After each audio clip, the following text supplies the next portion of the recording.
Fini la grisaille, place au bleu des profondeurs marines.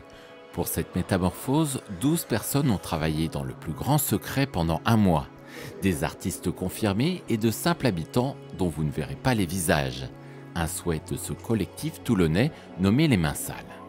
Le but, c'était pas de mettre le focus uniquement sur les fondateurs ou les gens qui mettent vraiment en place la chose, mais c'est de dire en fait on est un collectif et ce collectif-là, c'est les mains qui en parlent et pas les visages. Sur les 2 portions du passage des Rios, le collectif vous emmène au cœur de l'histoire marine de Toulon et bien au-delà. Les artistes ont bâti ici tout un imaginaire digne des romans de Jules Verne. On travaille entre éléments réels et éléments fictifs et le but c'est d'intégrer bien ça pour créer une vraie histoire. Quand tu traverses le passage, il faut que tu aies l'impression que ça soit réel, même si c'est juste imaginaire.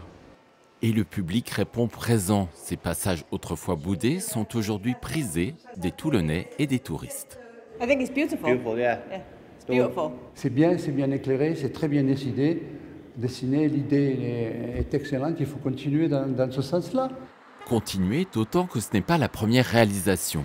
Autre passage, autre ambiance. Depuis l'année dernière, entre Gare et Zénith, Toulon a son métro, du moins celui fantasmé par le collectif, un autre voyage dans l'imaginaire. C'est plus du tout un raccourci. C'est un lieu où on s'arrête, où on contemple, où on réfléchit, où on s'amuse.